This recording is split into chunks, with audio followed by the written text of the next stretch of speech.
Why are you killing my brother? In response to the shocking statement from my 4-year-old daughter, my sister-in-law, who had come to visit, grimaced. It had been a week since our 6-year-old son went missing after school. Despite our desperate search efforts, he remained unfound, and there were no eyewitness accounts. The police investigation was also proving difficult. However, our daughter, who possessed a mysterious ability to uncover other people's secrets, was now glaring at my sister-in-law. What on earth is going on? I asked, dumbfounded. But the next moment, my sister-in-law uttered words that were beyond belief. I am Olivia Brown. I'm a 35-year-old homemaker. My husband, Michael, who is 1 year older, and I led peaceful days together. Our lives revolved around our 6-year-old son, Liam, and our 4-year-old daughter, Emma. There were times when Liam's mischievous behavior was hard to handle, or when Emma wouldn't stop crying, but even so, meeting these two brought me immense happiness. They were our treasures. And so, I spent each day smoothly with my kind husband and adorable children. However, there was one concern that weighed on me. One morning, just after seeing off my family and catching my breath, our home's intercom blared loudly. I'm here again today. My sister-in-law exclaimed. I hurriedly opened the door, only to find my sister-in-law, heavily made up and dressed in flashy clothes, shouting. And this house looks dirty again. She added. I was planning to clean up. I replied. Always with the excuses. She retorted. Come on, you have a guest. Serve some tea. She lounged on the sofa, remote control in hand, and started watching TV as if she owned the place. Internally, I let out a sigh. My constant source of frustration was my 45-year-old sister-in-law, Lisa. She lives alone nearby and seems to have taken a dislike to me. She frequently visits our home, complaining and poking around before leaving. Lisa once remarked. Olivia, you look older again. Despite the 10-year age difference, I appear younger, don't I? When I reluctantly brought her tea and snacks, she laughed without a word of thanks, mocking my appearance. She often taunted me, confident in her own looks. Admittedly, I don't bother with makeup like Lisa does, nor do I have much interest in fashion. Still, being consistently looked down upon didn't sit well with me. I've confided in my husband about these incidents, and he tries to address her. Michael, who originally had a calm personality, seems to have clashed with his sister since childhood, and it's said that nothing he says gets through to her. Frankly, it's more than just a nuisance. Unaware of my inner turmoil, she lounged comfortably in our home and then set her sights on a nearby jewelry box. What's this? You actually have good taste. She exclaimed. Oh. That's the necklace Michael gave me as a wedding gift. I replied. Well, well. So it was originally purchased with our family money. I'll take it. She declared. Wait a minute. Unfortunately, I had taken it out because I planned to wear it, but now I regret my decision. Before I could stop her, she snatched away my precious necklace. It wasn't the first time she'd claimed my belongings, asserting that they suited her better. As she confidently walked away, I watched her retreating figure, my brow furrowed. Despite her troublesome behavior, Lisa, my sister-in-law, was still part of my family. I harbored a faint desire for a better relationship, but at that moment, I couldn't assert myself against her. However, on one particular day, due to Lisa's actions, a surprising revelation unfolded in our home. It happened when Emma returned from kindergarten as usual. Mom, something terrible happened. Aunt Lisa took money from your wallet. As a generally quiet child, Emma's statement caught me off guard. I checked my wallet, half in disbelief, even if it might have been a joke. Lo and behold, the $200 I had placed inside was missing. Why would you know that the money is gone? I asked, astonished, peering into Emma's face. The reason for my surprise was that Lisa had indeed visited our home unannounced earlier. But she left just as Emma arrived, meaning they were in the house together for a mere few seconds.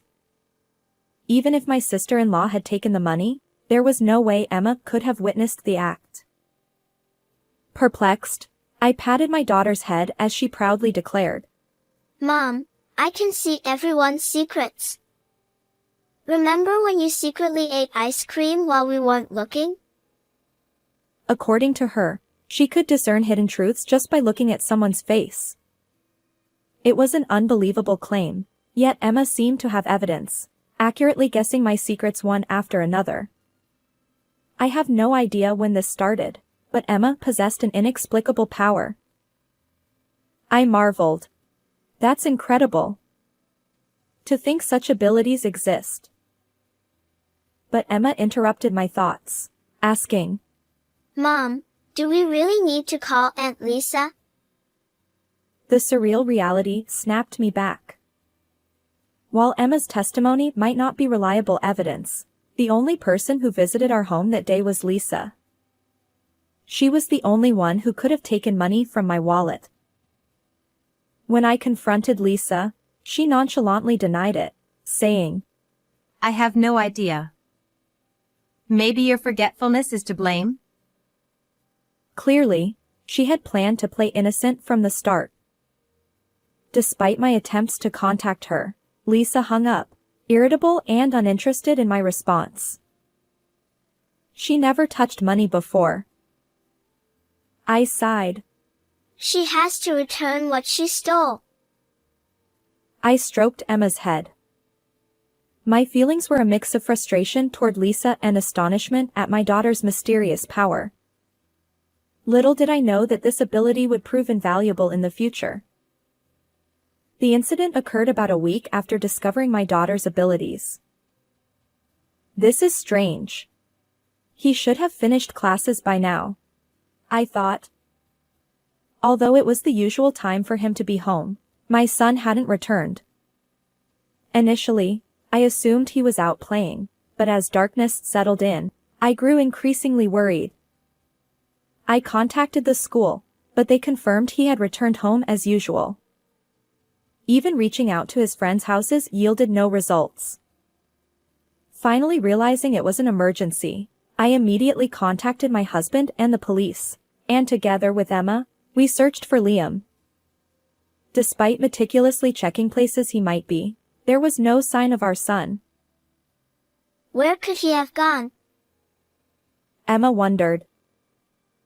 Don't worry, we'll find him soon, I reassured her.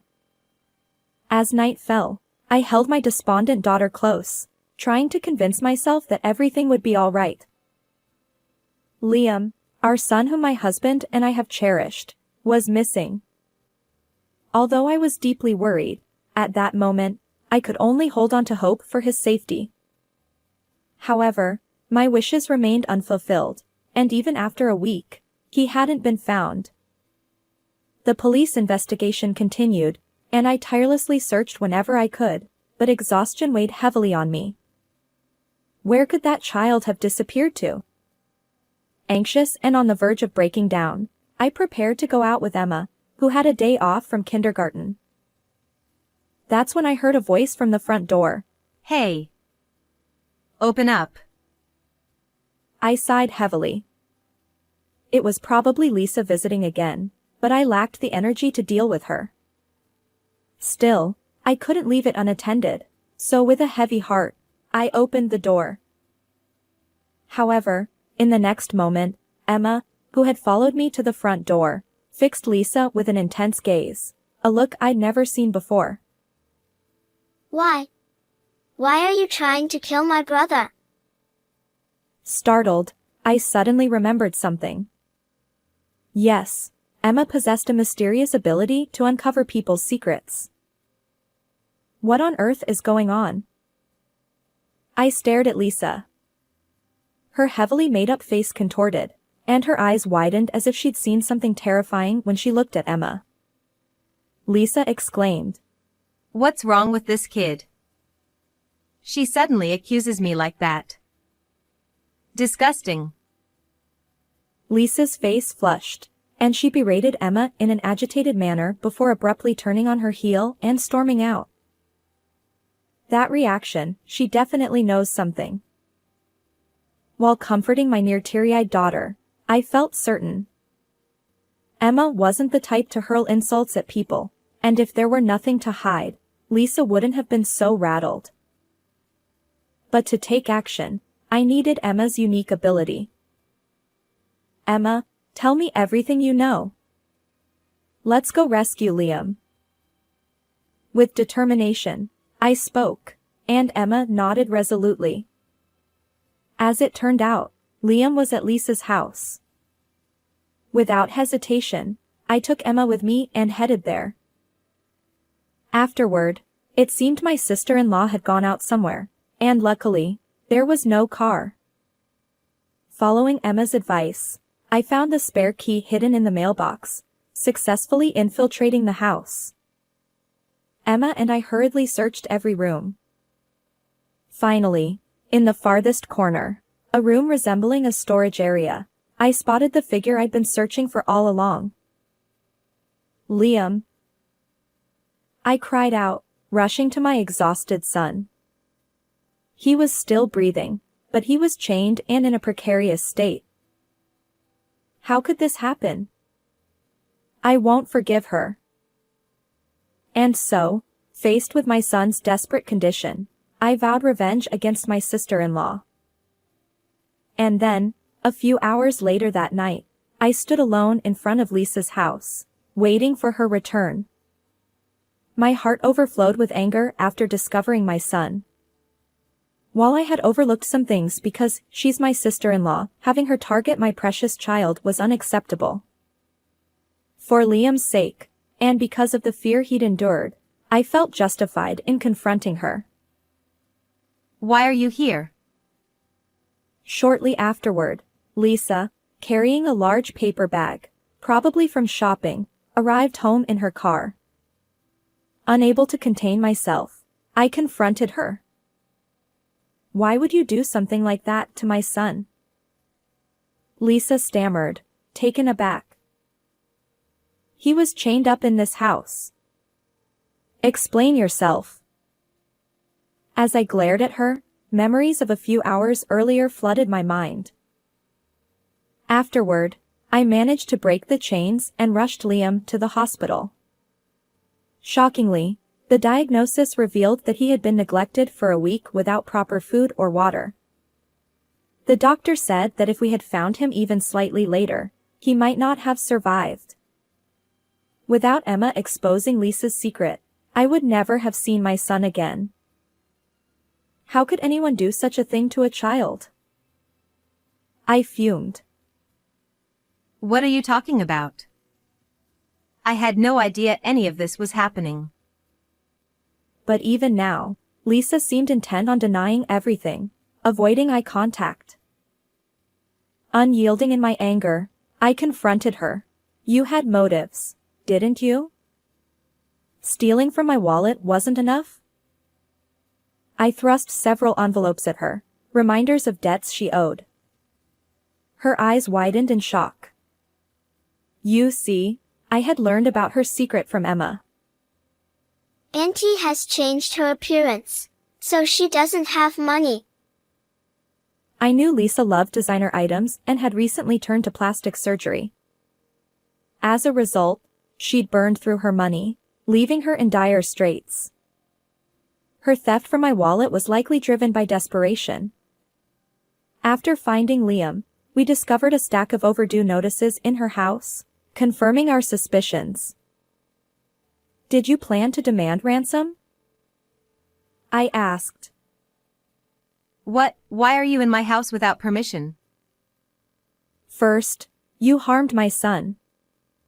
Just so you know, Emma has a mysterious ability. Lies won't work. Everything will be exposed. Now confess. I raised my voice to match her growing agitation. Suddenly, Lisa clenched her lips and fell silent. Whether she believed in Emma's power or not, perhaps the shocking words, "Why are you killing my brother?" echoed in her mind. You. It's all your fault. You took everything from me, even my money. After a few seconds of silence, she finally spilled the truth. According to her, drowning in debt and unable to pay rent, Lisa first sought help from my parents-in-law. But knowing her spending habits, they turned her away, saying they had no money to spare. But they bought clothes and toys for your kids. Lisa protested. Those are completely different matters. I retorted. Enough. It's because of that child that I can't lend you money. Lisa's words left me speechless. Unbelievably, she blamed her inability to borrow money on my son and daughter. She'd pushed her lack of credibility onto them. So, I thought if I got rid of your children, they'd lend me money. Lisa's face reddened as she shouted. I trembled with anger, facing her defiant outburst. It appears that Lisa had intended to harm our son after the search efforts had dwindled. Perhaps, if things went well with Liam, she planned to target our daughter as well. The fact that she was willing to jeopardize our precious children's lives for her own appearance enhancement was unforgivable. You're despicable. Always thinking about yourself. That kind of mindset is why no one will help you. I shouted in anger, but it seemed Lisa hadn't given up on escaping. Despicable? Well, while I'm at it, I might as well silence you here too. In the next moment, Lisa glared at me and lunged forward. However, I hadn't come here without a plan.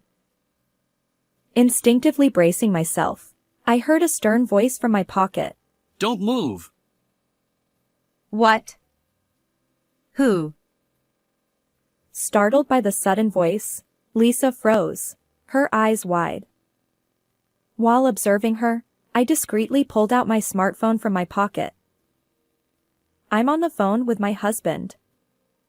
Plus, I've been recording everything since earlier, so your attempts to silence me are futile. In truth, at Michael's request, I'd been on the phone with him even before coming here. Realizing that there wouldn't be any concrete evidence left after rescuing our son before involving the police, I reluctantly decided to gather decisive proof by guiding her through this conversation and recording it all. It seems my plan had worked brilliantly. No. No, no. You won't tell the police, will you?